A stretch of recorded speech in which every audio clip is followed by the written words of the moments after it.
Latinoamérica después de la independencia. Asegurada la independencia y disipada la amenaza de una invasión española de reconquista, el ideal de mantener unidas las jurisdicciones territoriales más extensas heredadas de la colonia se resquebrajó y dio paso a conflictos por el poder entre las élites locales y regionales. El resultado fue la fragmentación territorial que dio origen a nuevos estados, las nuevas repúblicas. Entre junio y julio de 1826 se desarrolló el Congreso Anfictiónico de Panamá, convocado por Simón Bolívar para constituir una confederación de países latinoamericanos. Sin embargo, las luchas internas de las recién conformadas naciones fueron más fuertes que el deseo de integración bolivariano. A esto se sumaron problemas como las grandes distancias, la baja densidad de población, las difíciles condiciones geográficas y la escasez de vías de comunicación. En 1823, derrocado el imperio de Iturbide en México, los territorios de la antigua capitanía de Guatemala conformaban la Federación de las Provincias Unidas del Centro de América. Sin embargo, intereses de las élites provinciales la llevaron al fracaso. En 1842, y como resultado de la disolución de la federación, se formaron las repúblicas de Honduras, Guatemala, Salvador, Nicaragua y Costa Rica. En 1830, la República de la Gran Colombia, que reunía los territorios del antiguo virreinato de la Nueva Granada y de la Capitanía General de Venezuela, se dividió como consecuencia de las luchas por el predominio político entre las élites caraqueña y santafereña. De esta división surgieron las repúblicas de Nueva Granada, Quito y Venezuela.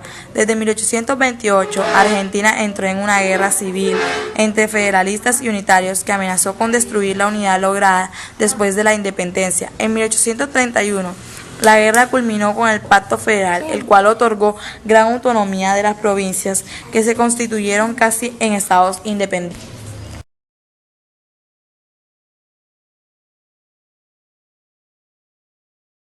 La política en las nuevas repúblicas. Después de la independencia en Hispanoamérica, las nuevas repúblicas buscaron organizarse, formando el Partido Liberal, para declarar la igualdad de todos sus habitantes ante la ley. Los caudillos.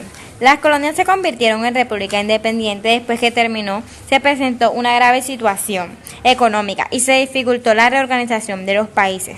Después de 15 años, ellos estaban bajo el poder de los militares y criollos. Esto presentó la inestabilidad política. Despertó la tendencia separatista propia del regionalismo colonial y fomentó el caudillismo. Los caudillos estaban contra las fuerzas que desunieran las naciones, lucharon contra los dueños de tierras, ellos querían preservar su independencia frente al poder central. Características: no solo fueron militares, algunos fueron civiles, presentaban interés regional y solo cuando lograban dominar totalmente un país trataban de crear un proyecto nacional. Eran autoritarios, buscaban soluciones a los problemas sin contar con la mayoría de la población. Federalismo y centralismo. Ellos empezaron a configurar sus gobiernos a partir de la Ilustración y el ejemplo de Estados Unidos. Federalismo. Defendía la autonomía regional aunque formaran parte del mismo país.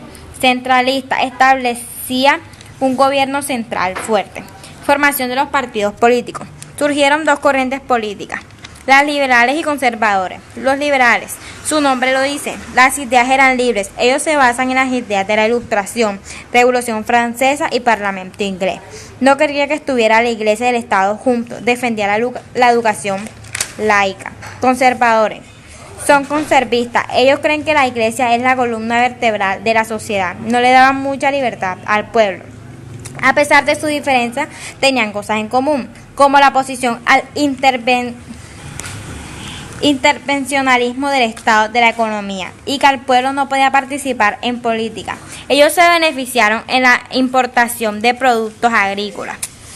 Los liberales accedieron al poder y establecieron las llamadas reformas liberales.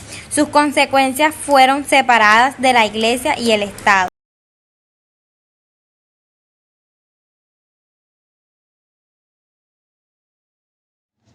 Latinoamérica obtuvo un crecimiento económico notable durante la segunda mitad del siglo XVIII, que frenó a partir de 1808 tras el colapso de España, que en ese entonces estaba siendo invadida por Napoleón. El crecimiento económico luego se tornó negativo posteriormente debido a la interrupción del comercio, las crueles guerras de independencia, la pérdida del esclavismo, el estancamiento del comercio internacional hasta 1850. Tras el proceso de independencia de los países latinoamericanos, la independencia fue perjudicada a lo largo de los años por la disminución de la mano de obra, la destrucción de los campos de siembra, la dispersión del ganado e instalaciones mineras destrozadas. Ese fue el resultado de la guerra. Tampoco se respetaron las vidas ni bienes. Por ejemplo, Venezuela sufrió una pérdida del 50% de la ganadería y entre 1810 y 1830 muertes. Casos similares ocurrieron en México y Uruguay. Los latifundios eran una fuente de prestigio social y poder político. Luego de la independencia, los latifundios se repartieron las tierras que habían conservado el Estado español. Luego fueron despojando y tomando las tierras de los campesinos indígenas, pequeños propietarios arruinados y de los esclavos manumisos, quienes formaron un nuevo sistema de mano de obra servil. En cambio, hubo otros que se dedicaron al bandolerismo y a los lanzamientos.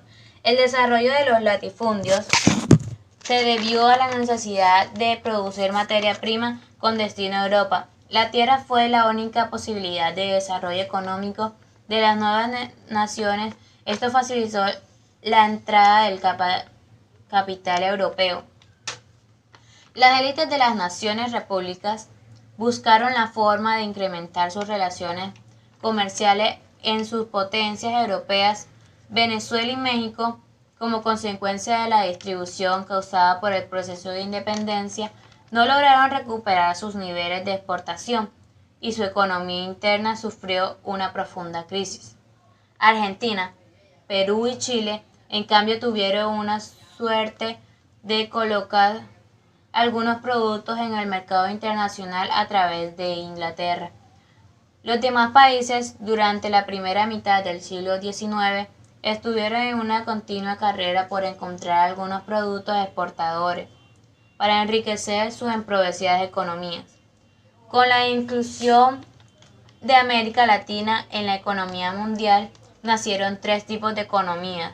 Esas fueron la economía exportadora de productos agrícolas y climas templados, como cárnicos, cereales y lana, exportados de Uruguay y Argentina. La economía de productos agrícolas de climas tropicales, como el café, el azúcar, el cacao, exportado de Brasil, Colombia, Ecuador, México, Venezuela, América Central y el Caribe. La economía exportadora de productos minerales, el cobre, el petróleo y la plata, exportados de México, Chile, Perú, Bolivia y Venezuela.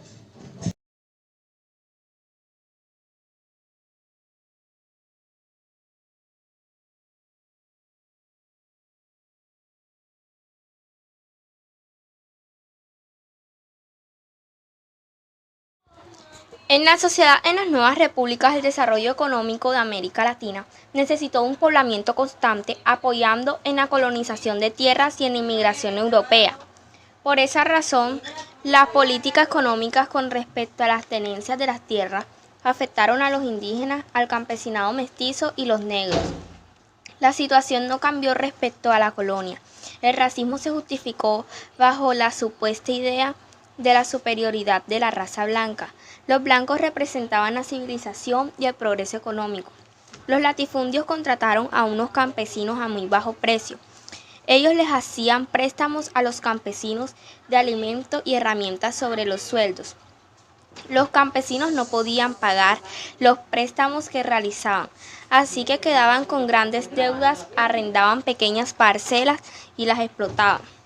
Las largas jornadas laborales impidieron que de este servicio se derivara algún beneficio para el trabajador. Esta situación social, además, estaba complementada con el negocio de la ciudadanía al indígena y al negro. Desaparece la sociedad estamental conformada por España a partir de la abolición de leyes en contra de los indígenas, la esclavitud de los mayorazgos.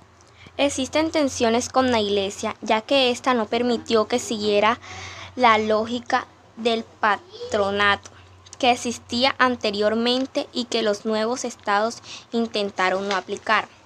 En el plano cultural se da un gran crecimiento de instituciones de enseñanza, el aporte de inmigrantes europeos, restauración sociopolítica de la sociedad latinoamericana. En principio no hay grandes cambios, pero con el tiempo los nuevos países comienzan sacando del sistema a los indígenas por sus principios modernizadores o para el control del territorio.